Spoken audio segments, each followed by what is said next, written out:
Yeah, he's from the Philippines. Oh, really? The voice is just perfect, but he's this little wiry. Yeah. What? Oh. They made a full member of that. I think the Philippines turns out more amazing things. All right, guys. It is 6:01. We're live on the interwebs. It's Tuesday, April 21st, 2015. Welcome, everybody. It's time again for Bitcoin Filter. We're streaming live from beautiful downtown Ubud, Bali, and we're at the beautiful co-working space Ubud. You can find out about them at ubud.org. And of course, if you've ever find yourself in Bali on a Tuesday night and you're into Bitcoin, I hope you'll join us in person. We've got an incredible show tonight. Dare I say incredible? Very special guest, Ric Shreves, is with us, author of many books and co-founder of coinacademy.co. And he's going to talk about Ripple. And I don't know very much about Ripple, so I'm really looking forward to this, learning a little bit about something besides Bitcoin. Right? It's a cool thing. We're going to talk about the price as usual. In with the price discussion, we're going to talk about the number of Bitcoins. We usually talk about the number of Bitcoins in terms of the market capitalization. But I wanted to pose an interesting question. Are there enough Bitcoins in the world? We'll take a look at that. We're going to go back to Greece. It's spring in Greece. Great time to visit Greece. We talked about them in weeks past. More problems. Very interesting developments in Greece. We'll go back there. We're also going to visit the Indonesian bank. The Bank of Indonesia released some guidance on use of the dollar and other currencies in Indonesia. Very interesting. And we got other Bitcoin news to cover. So with that, we'll kick things off. Before I share my screen, though, I just wanted to share a little anecdote. I was walking back from yoga this morning, and I encountered these tourists. They were just visiting Bali, and they were lost. And they were trying to find their way to some path they had in some guidebook. And I said, well, I'm walking that way. I'll show you where to go. And of course, they're like, what do you do in Bali? Oh, you live here. Oh, this is so exciting. And, of course, we started talking about Bitcoin. It happens. And the guy asked me, why would I want to use Bitcoin, over other money? And it really made me realize just how little people know about the modern global financial system. And we had a really nice discussion. He was really open-minded and inquisitive. I said, we're used to this money that inflates away, and we think that 2% inflation is acceptable, but over the course of a lifetime, that takes most of your money that you've earned away from you. And there's a better way, there's a new way, just like what Skype did to telephones, this can do for banking and money. And, we're in the third world where money has the most effect on poor people. So, that's what I'm up to here. And it made me realize, we and the people that come to these meetings, it's, I give you guys a lot of credit because it's really interesting what we're doing here. And I just wanted to acknowledge that. I was really, after leaving them, I was just really thankful that that I have Bali, that I have this community, and what we're doing. I'm really excited about it. So I just wanted to share that with you. So with that, let's kick things off. I'll share my screen. Just a moment.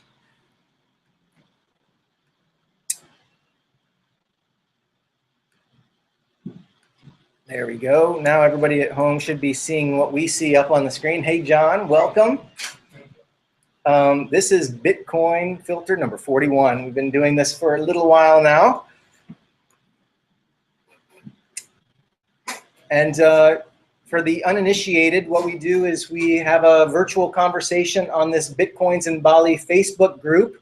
We put a new picture up. That's the Bitcoin vending machine here at Ubud. But we have an ongoing conversation here about Bitcoin. People post stories, and then when we get together on Tuesday night, we talk about it. So if you have any stories, please post them there, and you can see what's going on. in between meetings, right? And we get together every Tuesday to talk about what's posted there. We also have a conversation going on Twitter. If you look up the hashtag Bitcoins in Bali, you can see also what's going on. There's a bit of a conversation taking place there as well. I encourage you to post on Twitter and keep things alive there too. We're trying to build a Bitcoin economy here. If you want to understand what we're doing, you can go to bitislands.com. Bitislands.com is a social experiment where we're trying to turn Bali into a Bitcoin-friendly destination. And there's a directory here that lists all the places that you can spend your Bitcoin. And well, we're trying to grow the Bitcoin economy in the community here. That's what we're up to. Local announcement, bless you. Finally, we've got this on the calendar. The next Bitcoin 101 will take place on May 9th, right here at Ubud.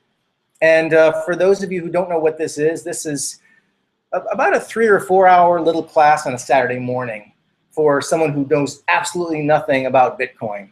So tell your friends, if you've ever had a conversation or two and you know that some people are interested in this kind of thing, send them our way and we'll get them set up with a Bitcoin wallet. We'll give them a little bit of Bitcoin and we'll show them how to use it and store it safely. So really fun morning. And by the end of the day, they can walk around Ubud and spend some of that Bitcoin that they get in the class. So May 9th, I'll have more details to come. But if you're interested in that, mark your calendars and tell your friends. All right, let's take a look at the price. We always do this at the beginning of every meeting. I even had questions before the meeting on what the price is. This is the Indonesian price. Not quite as well known, but we're in Indonesia. This is bitcoin.co.id, the largest Bitcoin exchange in Indonesia. And we're down below 3 million rupiah for one Bitcoin. That might be a psychological barrier if it was in dollars, but we're in rupiah. It's a much smaller market. They do about 212 Bitcoin per day in volume. And right now we're I'm used to seeing numbers like 7 million, 8 million. That's what it was at certain points last year. And now we're down below 3 million. We're a bit in the doldrums in terms of Bitcoin price, but it's a good time to buy. Well said, JP. Okay, so what's the dollar price? $226.50 for one Bitcoin. This is a global average. This Bitcoin average site takes information from exchanges all over the world and tries to approximate a global average price. This is the price I use when I talk about Bitcoin, and yeah, it's a pretty good approximation. Not much change from last week. It's been kind of a boring week price-wise. Well, we're down 10%. Oh, well, it did go up to 230, right? But I don't know if it happened during the meeting last week. A week ago we were at 250. We're at 225 now. We were at 250 during the meeting last week. Yeah. Oh, okay. Did I not remember that? I guess I'm just like I've got like some sort of mental block when it comes to price. If it drops 10%, I just block it out of my memory. Thank you for that correction. Rick's showing me a chart of the Bitcoin price. He is indeed correct. We have seen a little bit of a dip. Thanks a lot, Rick. More good news later. Yeah, even better reasons why. This big, long, crazy number is, well, I'm just going to refresh the screen because we like to be up to date. This is the total number of Bitcoins in existence. There's just a little bit over 14 million Bitcoin in existence. And if you multiply that by the price, if you were to multiply that figure by the price, which we usually do every week, you get the market cap, which is the value of all Bitcoins in existence. It's worth a little bit over $3 billion US. So all Bitcoins everywhere around planet Earth, the entire pile of Bitcoins are worth a little bit over $3 billion. But, 14 million, that's a big number. We talk about a lot of big numbers in this when we get together. And the question becomes, is 14 million Bitcoins enough Bitcoins to go around? You know, there's 7 billion people on the planet. There's only 14 billion Bitcoin, but you see this decimal place, and then there's 8 decimal places to the right of the decimal place, which means that there's quite a few more units of value than there are actual Bitcoins. The total number of Bitcoins, according to the math, according to the Bitcoin software, will only ever be 21 million Bitcoins, right? But because you're adding all of these individual units to the right of the decimal place, there's actually 21 quadrillion Satoshis, which is the smallest unit of measure for Bitcoin. Now, just to put this in perspective, I want to take a look at the Indonesian population. You got 249 million people in Indonesia, right? So what if Bitcoin were to be the money of Indonesia, right? So let's do a little quick calculation with Google. What's 14 million, which is approximately the number of, let's do this, 14 million divided by, what was that, 250 million? Yeah, basically. So if you took all the Bitcoins we've got now and gave them to the Indonesian population, there's less than 1 Bitcoin for every Indonesian person out there, right? So there's only 0.056 Bitcoins for every Indonesian person in the country. So again, you might think like, wow, that doesn't sound like very much. If someone's got less than a Bitcoin, how can you run an economy, even one as small as Indonesia, on just less than 1 unit of value? But because we've got 8 more, or let's see, there's 3 decimal places, so another 5 decimal places out there, then you can actually say that each Indonesian person gets, is that 56,000 million Satoshis. About, is it 5 million? 5.6 million, the smallest unit of Bitcoin is a Satoshi, so it's 5.6 million, is that right? Yeah, Satoshi. Right, per Indonesian citizen. So no problem. I think the average Indonesian makes about $3,500 per year if you divide the GDP by the population. So if they all had 5 million, call it Satoshis, but it's really units of Bitcoin, then that's probably enough for them to send their kids to school and buy their groceries every week and exchange with one another, right? But what will the transaction fees be? Right. We may need another technology. And the other interesting question is, Bitcoin is a global currency. So what happens when we divide, I think it's 7, let's see, divided by 7. 7.5 billion. Let's try that.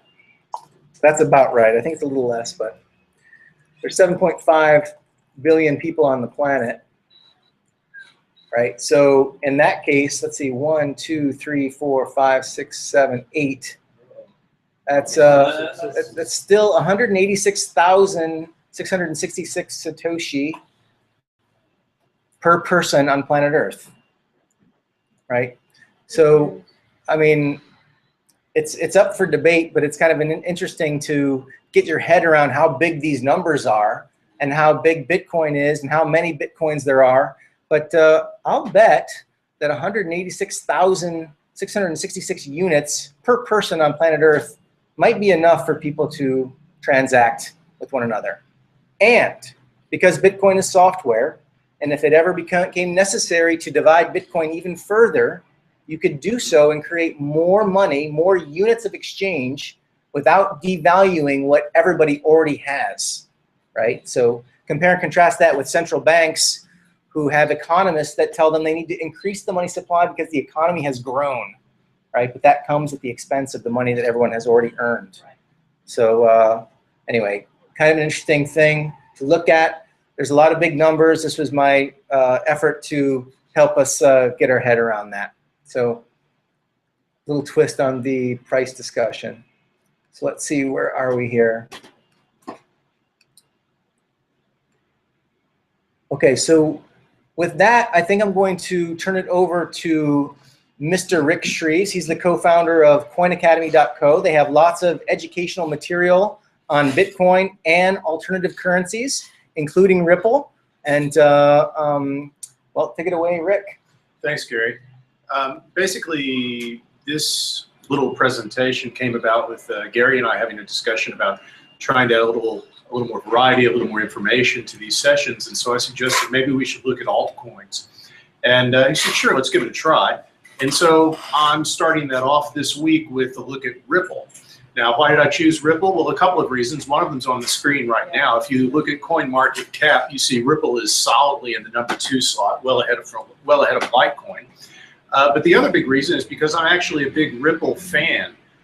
So I'm going to go ahead and play for you a short excerpt of a video from Coin Academy that explains Ripple. I figured that's easier than sitting here listening to me. Also, there's a visual that goes with this that makes the way Ripple works a little easier to understand. Gary, if you can go ahead and get that to don't start it quite just yet, but go ahead and go full screen on that.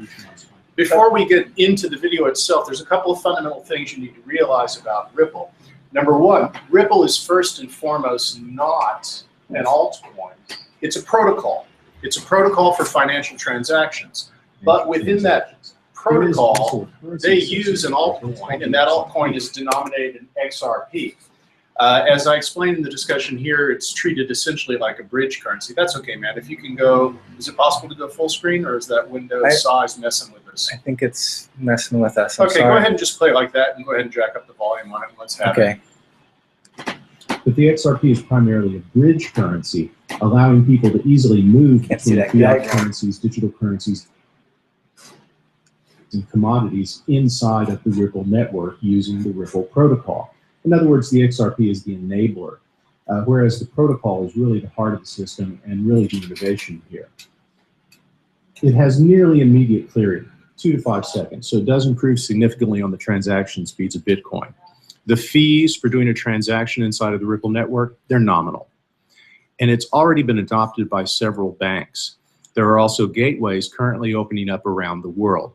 There's quite a bit of growth in this area, though it is the early days. So let's look at this in a little more detail. How does it work? Well, if you're inside the Ripple network, you can transact in a number of ways.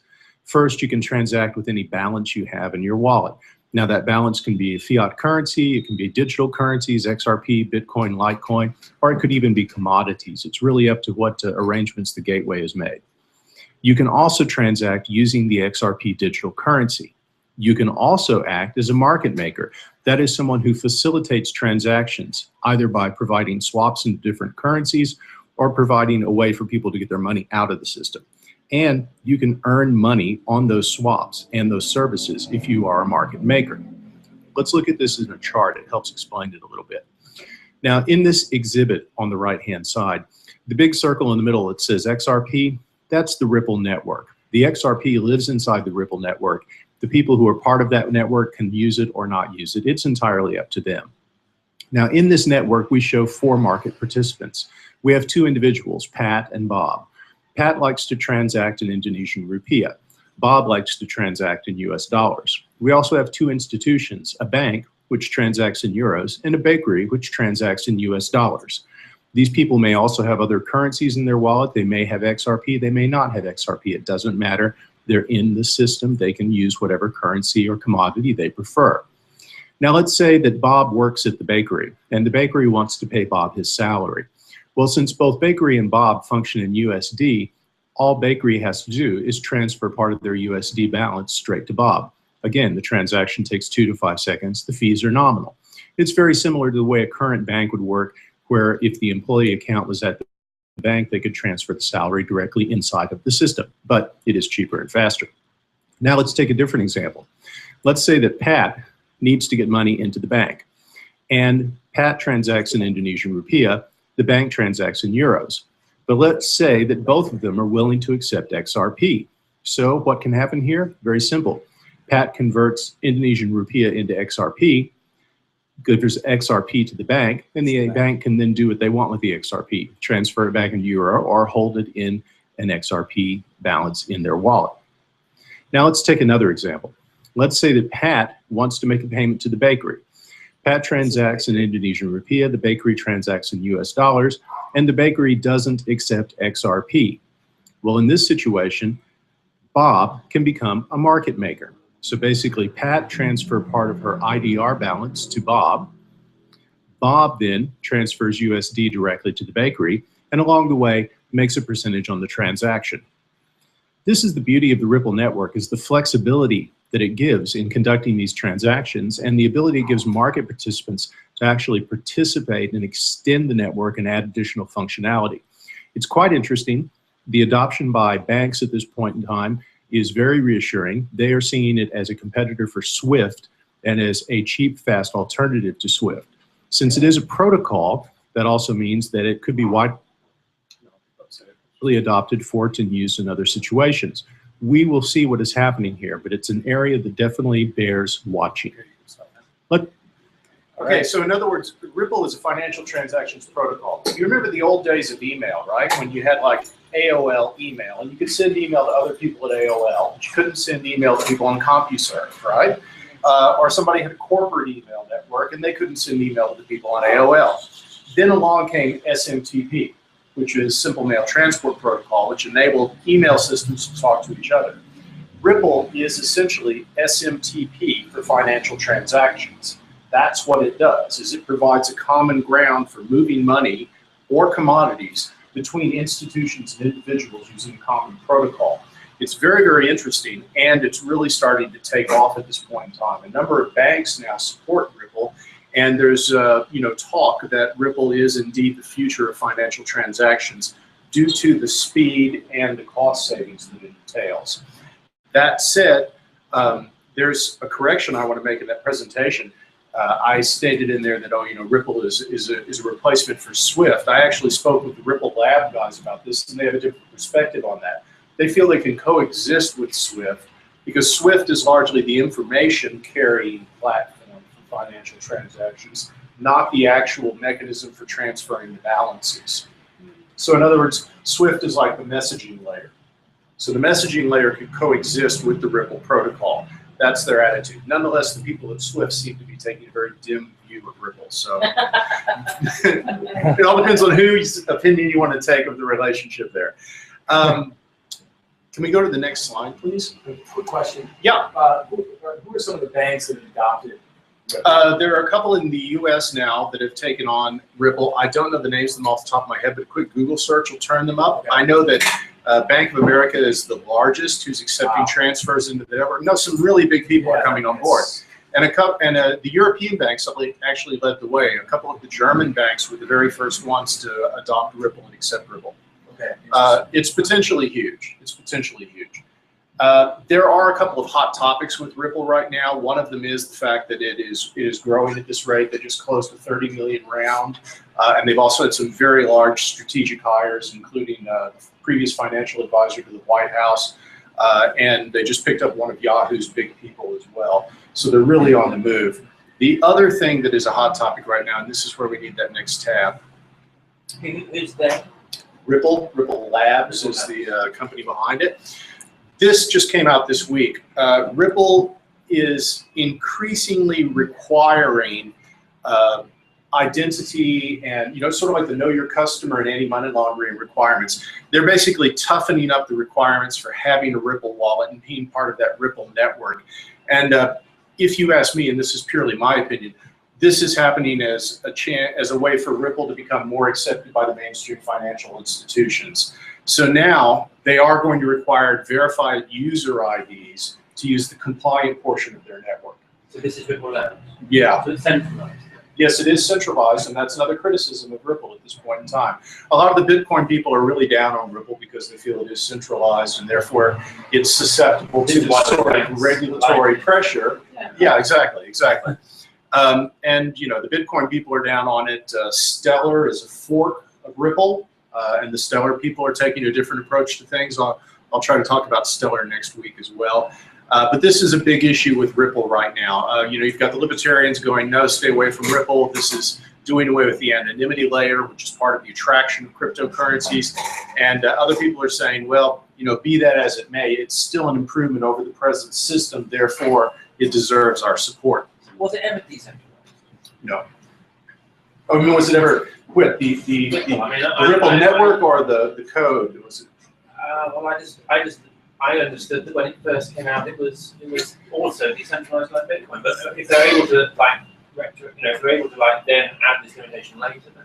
Well, there's that Ripple network, right? You basically become part of that network, and this is where the compliant network membership issue comes in, right? If you want to be part of that network, be a market maker, be within that system, you will need to have a verified ID. But my question is, was it centralized from the beginning, or did it stealthily become centralized from decentralized at some point? I would say it was pretty much centralized from the beginning. Yeah, I mean, there was some turnover at Ripple early on. The guy that left and did stellar had a really bit of a major falling out with the rest of the Ripple team. There was quite a bit of kerfuffle about that. That seems to have passed now, and they seem to have reached an accommodation. But Ripple Labs has always been the driving force behind Ripple.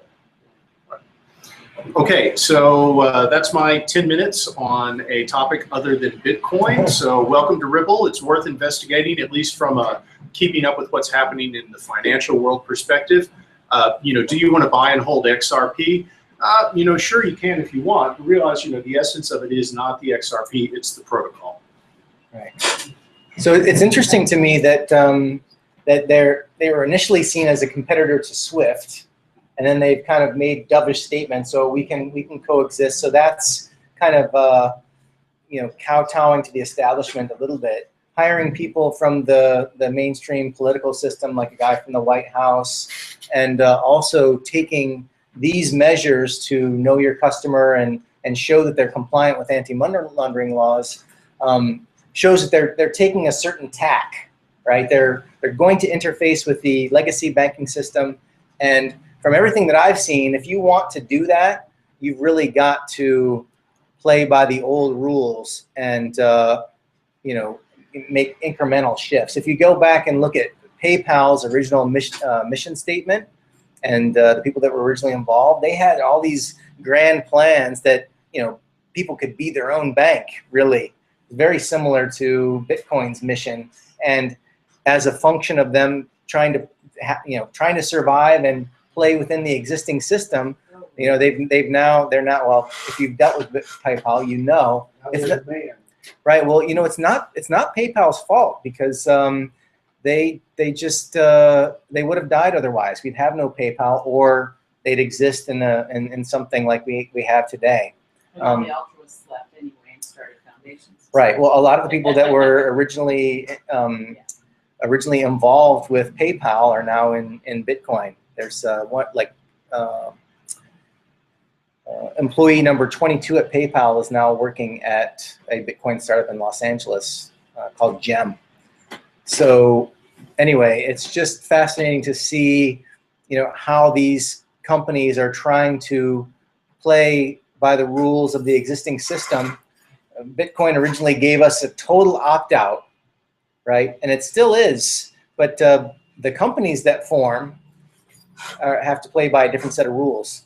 The last point I'll make is that these are the things that make banking such a pain to use, and why it makes banking so expensive that 5 billion people on the planet don't have a bank account.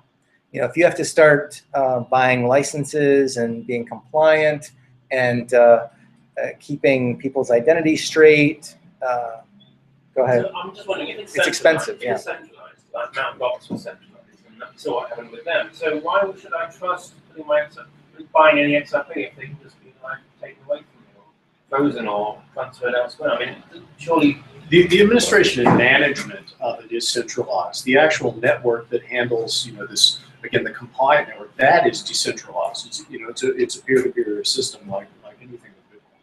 But they've already, surely by requiring this verified user ID, how are they going to ban those that haven't got the It's associated with the wallet. So those who have already got a wallet, what's going to happen to them? I don't know, actually. This just happened. This article, by the way, is on the Bitcoins in Bali group page if you want to read more about it. But this literally, it's from the 15th, so this is fairly current. These are good questions, though. I think a lot of these things are unknown, and probably, to the uninitiated, they may not ask these questions. I think all of us in Western society have been trained to trust authorities like banks and companies and et cetera. And well, you've experienced, Edmund, what can happen when the establishment decides that you're not a good actor in the system. They can do anything they want, including taking your money. We're going to talk a little bit about Greece, and it's not fiction. It's not conspiracy. It does happen. It's acknowledged that it happens. And if you have your money in the old banking system, we are losing it day in and day out through inflation, but you can also lose a chunk of it or all of it if you run afoul of the rules, or if you find yourself in a country that's broke, which is pretty much all of them. Or not. That's the people who have money in banks in Cyprus. Right, Cyprus. That's a great point. Cyprus, they had the first so-called bail-in, where depositors' money was confiscated to recapitalize the bank. In a way, it was a more honest way of doing it, wasn't it? Rather than through inflation, where it's more stealthy. Yeah, sure. Economically, yeah, right. Some people theorize that was just an experiment to see how society would react to having some of their money confiscated. And if you go back and look at the way news unfolded during that time, they rolled out several plans. The first of which was to take a little bit of money from the entire population, and people went crazy. And then they decided to take a lot of money from a small, the quote fat cats, or they. America, it's just given $159 billion to the 0.2% richest Americans. Oh yeah, well that's another story. But anyway, any other stuff on Ripple? Any questions? Do you guys get it? I think I understand it a bit more now. It's like a settlement system. Yeah? Yeah, I mean, I didn't want to go into this because it's a much deeper topic, so I'll just touch on it very lightly. With Bitcoin, the transactions verified is with the proof of work system done through the miners. Ripple doesn't work that way. It uses what it calls a trust network.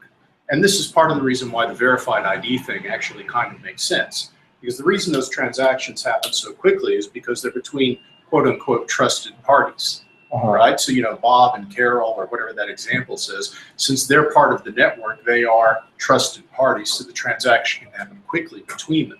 Right. So this whole trust network mechanism of Ripple is inherently different than the Bitcoin transaction verification process, which is why it happens so much more quickly, and why a verified ID actually isn't inconsistent with the way it works.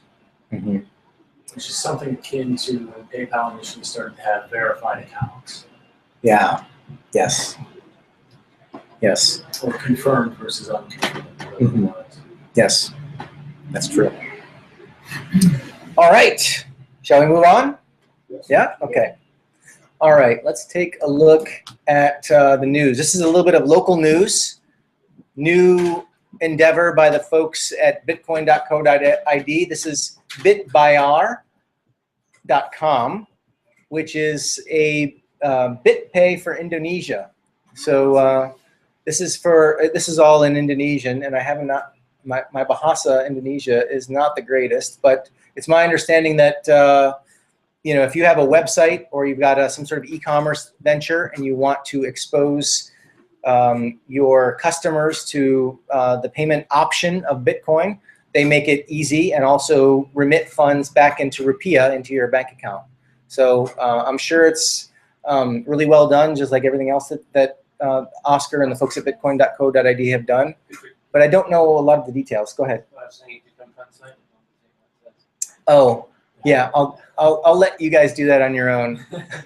And I'd like to have Oscar come in and talk about it in person. So we'll see if we can't get that done. But this is more Bitcoin innovation in Indonesia. I think that's exciting. I always love when stuff happens here. And good work, Oscar.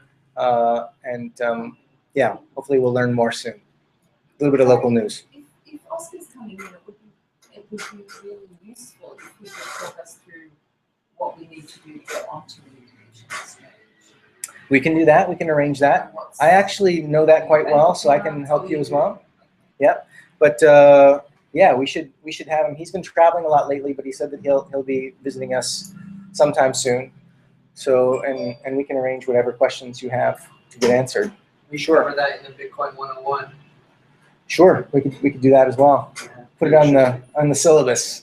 That part seemed really easy for me, like compared to trying to get accepted and able to use exchanges in other countries. Like I have bank accounts in the UK and Canada, and I'm still trying to like get onto a good exchange over there. But the Indonesian one, just like that, and I was amazed. It took me maybe 17 minutes to get from an Danamon account into the exchange and then back into my Bitcoin wallet. Whoa. And that's for like a first timer who also thought that he gave away Bitcoin to a random stranger. I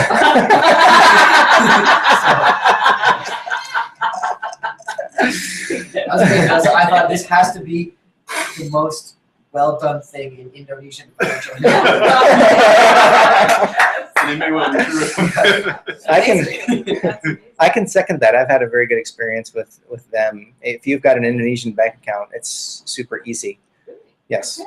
The Bitcoin ATM is also very easy, and that connects to the Indonesian exchange.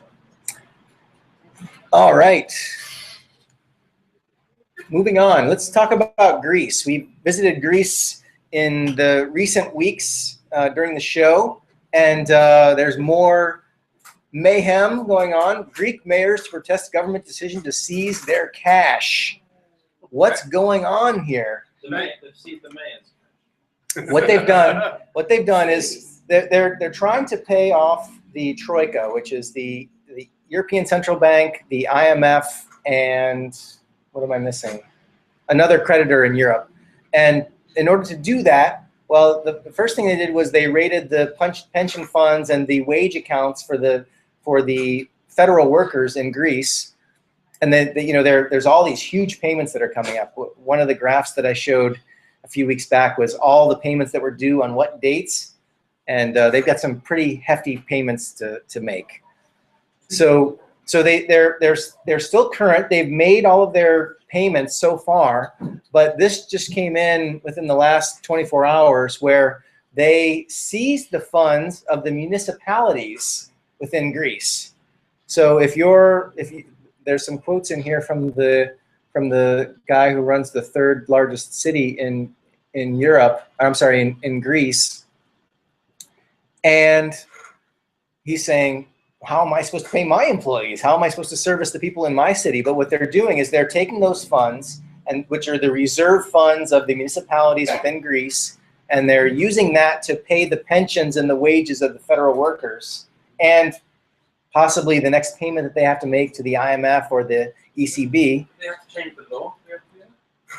Well, there's going to be lawsuits. I mean, people are freaking out, to say the least. It's kind of a trickle-down theory of bankruptcy.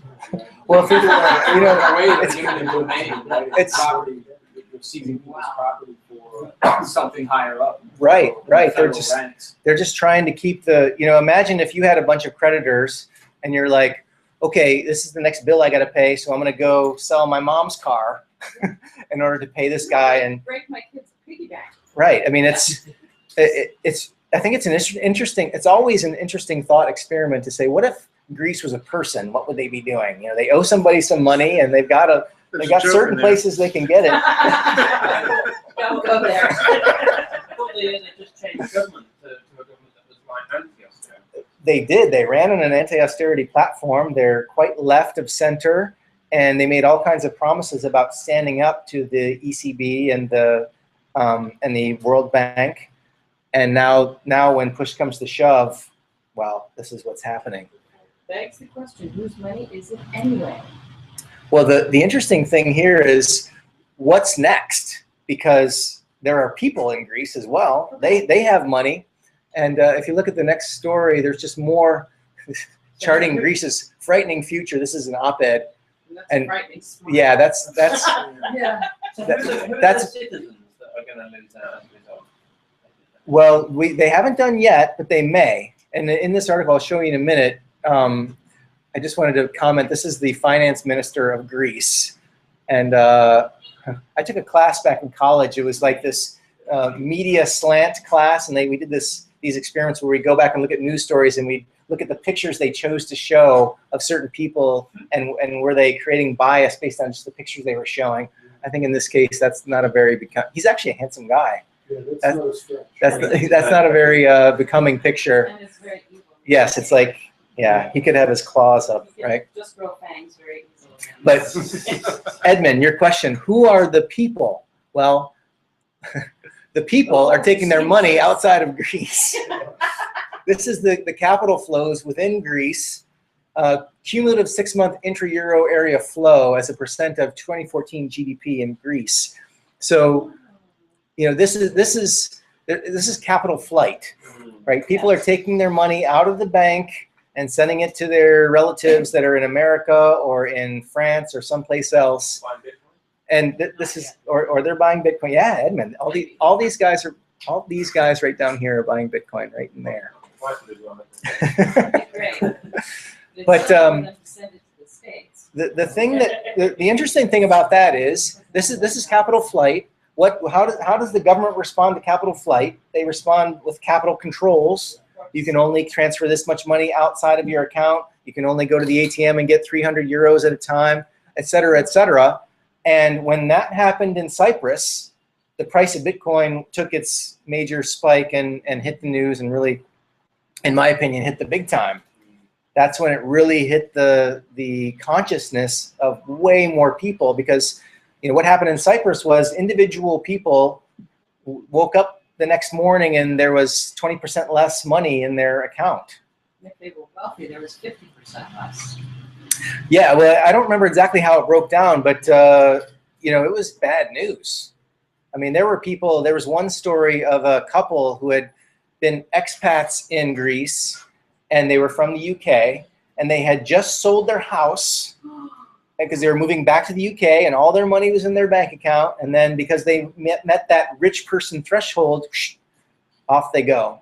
And in the press, they were painting these people as rich Russian oligarchs and people who are trying to hide their money in Cyprus. And well, you know, it's civil order was maintained. It's kind of an interesting case study, and makes you wonder, well, if they did it in Cyprus, could they do it in Greece? They do it anyway. Well, Started putting over capital the- controls. could they do it anywhere? That's a great segue, JP. Here's a tweet. Here's a tweet from our man in, well, Jim Rickards wrote the book Currency Wars. Very good book. I highly recommend it. I really respect his opinion. He consults for the U.S. government, the Department of Justice, Yes. the Department of Defense. Well, I said, He tweeted, Greece just seized local government funds to pay the IMF. Let's not mock Greece. Account seizures will happen in the U.S. soon enough. Correct. This is a guy that works for the Department of Defense. Like, he is a connected guy, but he just speaks the truth. I love him. If you look him up on YouTube, he's just a plain talking, straight shooter, and his books are great too. I mentioned last week, 2,000. You cannot wire 2,000 out of the U.S. right now. I think over $2,000. $2,000. I think over, they'll stop you. You must actually physically go in person to the bank to do that now. Yeah, that was not the case last year. There's only going to be more and more of that. So do they have big capital controls in Greece now? They don't have any official capital controls that I know of yet, but there's all kinds of talk about them doing it, which is why the capital is flowing out. Right. Well, That's why people are doing this. Look at this number here. Over the I was just reading the text at the top of the screen. Over the 6 months through March, about 62 billion euro were taken out of Greece. Yeah. That's a big Well, hunk. what would you do if you had cash? Yeah. Yeah. Well, you know, unfortunately, a lot of these smaller countries are way more familiar with the funny business that goes on around central banking and banking failures. You know, Bitcoin is huge in Argentina. Why? Because they have problems with their currency perennially. You know, a whole generation of people understand what it means to have their money taken through taxation or inflation, or the hidden taxation that is inflation, I should say. Suddenly milk is $20. Right. Yeah. Or 100? Like they give you your paycheck at noon, and your boss gives you a couple hours to go spend it before it's half the value. Another cool tweet by Eric Voorhees, another guy that I really like. In Greece, federal government now raiding the money of local governments. Bitcoin user not affected.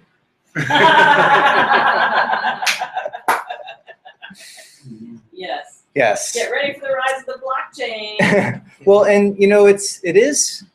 Yeah, I can picture a world where everybody is using Bitcoin. There's no central bank to do these things.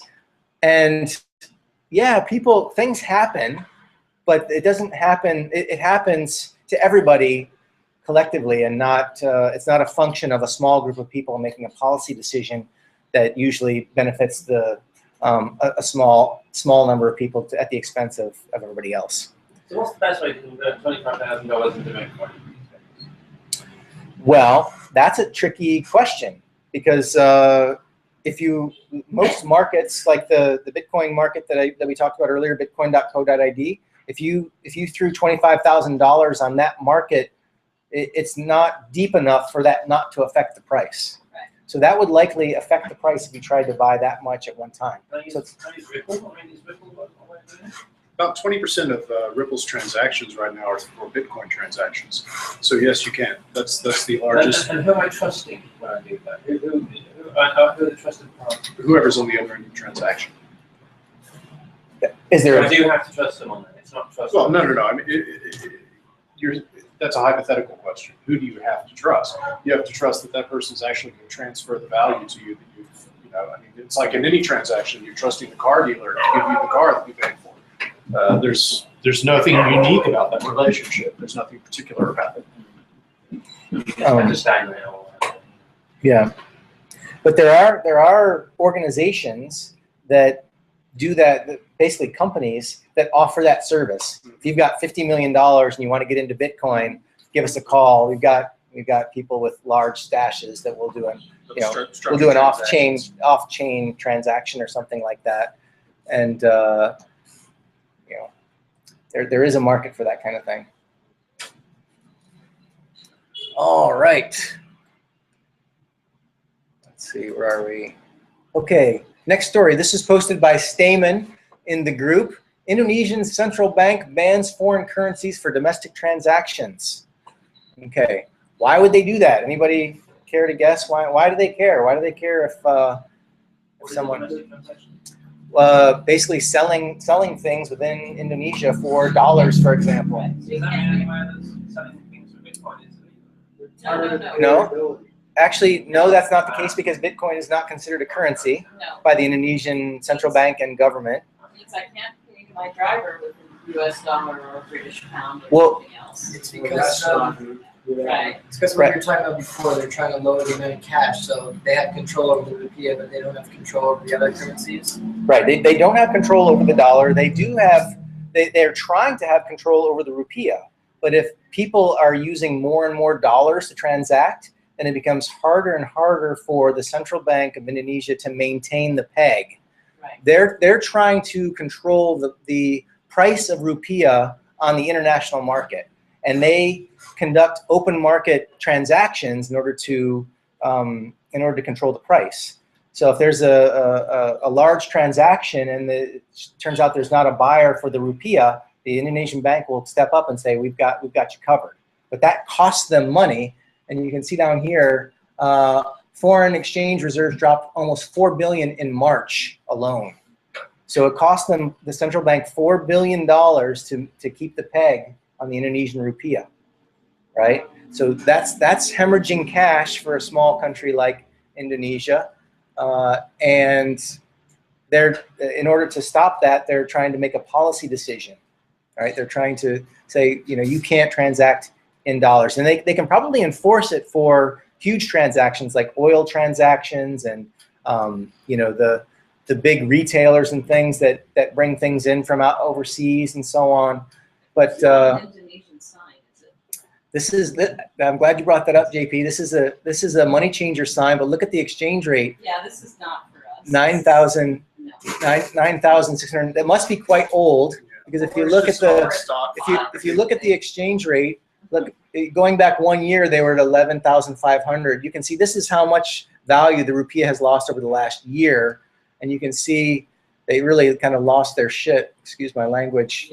In here, and right here they lost $4 billion trying to keep it as under control. So if I just arrived from Thailand and I've got some people that are leaving for Thailand soon and I've got some time bar and I want to swap, am I allowed to do that with them? Yeah, I think exchange is okay, Yeah. but you can't open up a store and start selling things for Thai baht or US dollars. And it's interesting because a show or two ago, I talked about I went to Komodo on a dive trip, and all of their prices were in US dollars. I think if they're going to comply with this order, they have to price their stuff in rupiah. Well, the embassy is running accepting dollars for visas, but that's what Good point. What about Well, if they're on arrival?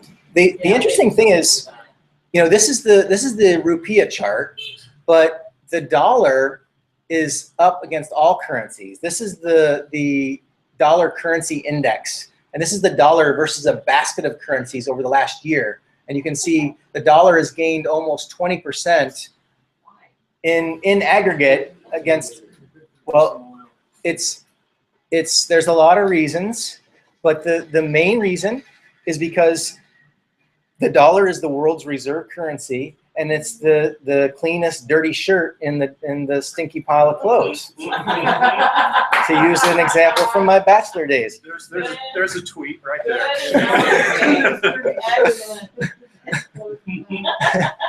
And we're all forced to wear it, and it doesn't smell very good.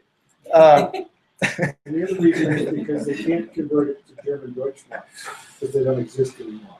Otherwise, they'd be putting it into German Deutschmarks. Right. There's simply no good options, and it's quite obvious that the world is searching for a better option. We've talked about this many times. This is why China is making a play with the renminbi, why they're opening up their own development bank, which is really a settlement system that can stay outside the dollar, which could reduce the demand for dollars and thus take some power away from the U.S. government. If you can just squint for a second, put your Janet Yellen hat on. She's the one who runs the Federal Reserve Bank in the States. She kind of loves this because she and the United States continue to print money because the world has no other option, right? They're looking for a safe haven, a place to store their value in a liquid way. Well, not yet. Not yet. Because the banks control the government. Well, I mean, you and I live in say again? Same reason we had a central bank to begin with. There was a time when Thomas Edison was proposing a decentralized currency, and all of his contemporaries at the time, J.P. Morgan and all those people who ran off to that island, they wanted a central bank. They didn't want a decentralized currency. So the idea of an Edison dollar never came to be. Yeah, it's just incongruent with the structure that they want to have in place. Governments like to have that lever of power, the ability to control interest rates, which you have to control the supply of money in order to control the interest rates. And then if you can simply create money out of thin air, then you can guide that money to the people that are in your power circles or that you want to collaborate with or control. And so the banks are in cahoots. They make a margin off of that, right? So that's what, when I say J.P. Morgan, the man, J.P. Morgan, John Pierpont, he wanted to run a bank, right? And be able to create a margin off of the accessibility to money. They get it from the central bank by, buying the bonds and so forth. And that they would be a cog in the wheel. And if there was a decentralized currency, the banks wouldn't be a cog in that wheel, and they wouldn't have the economic opportunity that they have. Right, they would lose power. I think my question was that some countries are still using dollar, and you're saying that the Federal Reserve person is very happy about that because they can keep printing it. But Indonesia, or the U.S. I should say, the USA is happy about that. USA is happy about it. So Indonesia, for instance, is trying to move away from the dollar because.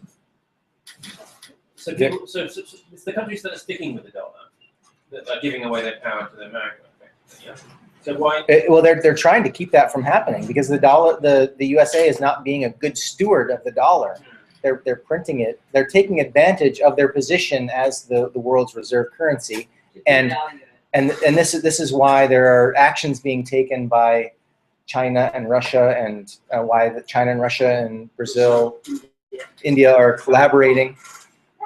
This is their answer because the world doesn't have a good option right now. Bitcoin, though, is, I love the idea of Bitcoin being the world's reserve currency.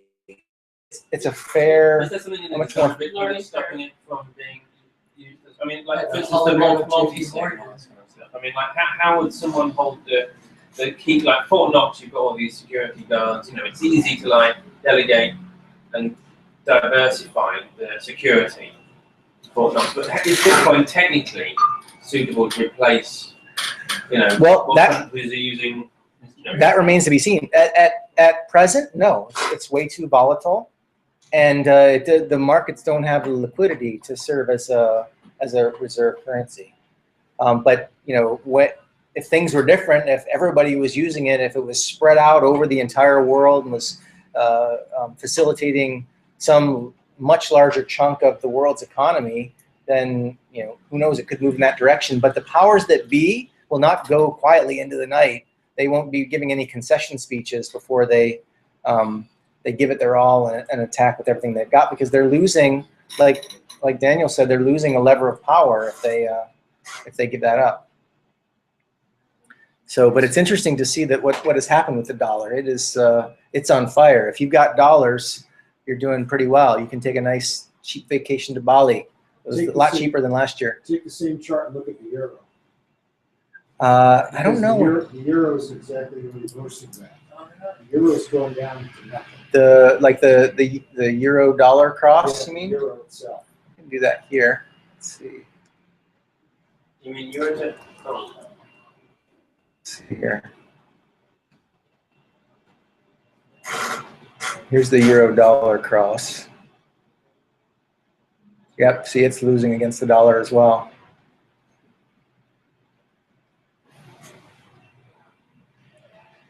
Yeah. So anyway, it remains to be seen. It's all coming to a head. Will it all come apart in 2015? We only know. Well, I'm pleased that the money Bank of America stole from me at least is going to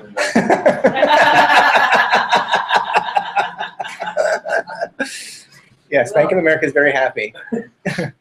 Here's the definition of the U.S. dollar index, if you're curious. This one is pretty interesting. So this is, you know, the world is putting its faith in the U.S. dollar. But what is the U.S. government doing with that stewardship? They did a pretty good job for a long time, but what are they doing now? We've got a little bit of a visualization to share here. This is a $100 bill. That's a lot of money. You know, you could probably live for a week in Bali on a $100 bill. It's actually the most world-recognized and transportable value in the world. You can get a couple $1 million in a briefcase of U.S. dollars. And 70% of the U.S. $100 bills are outside of the United States. So think about that for a second. But here's a $100 bill. It's very, very thin, paper thin. Keep that in mind because it'll come in handy as we're looking at these. There's $10,000. That could fit in your back pocket. $10,000 to buy a nice used car. That's a year's rent in Bali. Here's $1 million. Really not that. Or maybe a duffel bag. You can get $1 million into a duffel bag. Good question. Why don't you bring $1 million next Tuesday? We'll get it. I'll bring a scale. You bring the $1 million. We'll do a little experiment. You could just use those packs. You could just stack a few of those packs of paper. It's 500 count, you know. Yeah. A4, whatever it is. I'm sure it's It'd be less than 20 pounds. I heard though. something like that. I heard that the dogs at the airport can smell money. Like you know how they look for. You see the dog. Yeah. Sure. They'll go to money as well, and if they find that you have more than $10,000, then you're going to lose that money. They don't even need the dogs. The guys handling them can smell the money too. Well, like you said, dogs. All right, guys, we're almost out of time, so I'm gonna speed it up here. So there's $100 million, all right, and apparently this is the kind of $100 million couch, and here is, so 1 year of work for 3,500 Americans is 100 million. There's $100 million. There's 3,500 people. So and that's for what 1 year of work. So you could support all of those people for 1 year with 100 million with this little pile of money here. Kind of crazy, kind of a crazy visualization. So here's $1 billion. Those are $100 bills, by the way. $1 billion. That's not very much money. $1 million weighs 10 kilograms. Oh, is that what it says? There's your answer. So here's $1 billion. That's not very much money, mind you. All the Bitcoins in the world are like 3 of these, right? But let's keep on going. There's a $1 trillion. These are $100 bills. There's a semi. That's a replica of the White House. 747. There's an aerial view here. This is a football field, a U.S. football field. Look at all that. That's $1 trillion. Now the U.S. government is in debt. Does anyone remember? It's over 18 trillion reported. Right. It's actually a lot more than that. You're right. It's $700,000 for a man, woman, and child in the United States that's on record right now. Yes. What? $740,000 per person. No one's got that. If you this is when you know that the debt will not be repaid. Yeah. And this is how you know that, you know, even though things are happening in Greece, the same thing will happen to the United States. Here's the U.S. debt. It's actually $18 trillion now. This slide's a little bit old, but there's the Statue of Liberty. What's the point of keeping track of this debt? Yes. That's 18 trillion. That's the stated debt. But like you just mentioned, the actual unfunded liability, that's the figure that I think is like $700,000 per U.S. citizen, man, woman, and child. This will never be repaid. It only gets passed on. The can gets kicked down the road. It's like a Ponzi scheme. They sell new government bonds in order to pay the interest on the bonds that come due. This is exactly what Ponzi did, the guy behind the original Ponzi scheme. I know that might sound hyperbolic, but it's true. This will never be repaid. This is the amount of money that the U.S. government owes to the U.S. people. You know, a lot of, like, my mom has U.S. government bonds, and she needs the money to buy food. And if the U.S. government reneges on her bonds, she pays. Some people say, well, it's no big deal. You know, we have $18 trillion in debt, but we can just not pay it because we have a big military. If somebody wants, you know, if somebody cares, we'll kick their ass. Well, you know, a lot of that money is owed to the U.S. citizens, and in this case, yeah. Well, I don't know if the U.S. is the largest holder of U.S. citizens are the largest holder of U.S. bonds or not, but it's close. Japan and China owns a lot as well. No, it's Japan's #1, China's #2. Okay, but you know, Obama is pushing this thing called the MyRA, which is getting the U.S. citizens to buy government bonds to put in their retirement account. Right. Yeah. Right. So, Can we say something? so, so anyway, I had a lot more to talk about, but we're at the end of the hour. So and sorry that was such a bummer to end on, but the sooner that you get into you know, money like Bitcoin, the more you're opting out of this lunacy, this craziness, this stuff that will have horrible repercussions. Bitcoin is a suggested answer to all of this craziness, and by you guys coming every week, we're making little by little, we're making progress on educating people. Any simulations on how this will all pan out? You know, like, forget a SETI at home. You know what? Let's figure out. Yeah. It's have you seen all those zombie apocalypse movies? It's 5556 and 22 long rifle. That's the currency you should have, because everybody else is going to be doing some Stay safe. dehumanizing things in order to get that. Yeah, it's not going to be pretty. So buy Bitcoin early, buy Bitcoin often. Come on Tuesday night. Check in on the Facebook group. Bitcoins in Bali Facebook group. Let's wrap it up there, and I'm just going to turn off the broadcast. We can continue the conversation here locally. Bye, guys, and thanks for tuning in.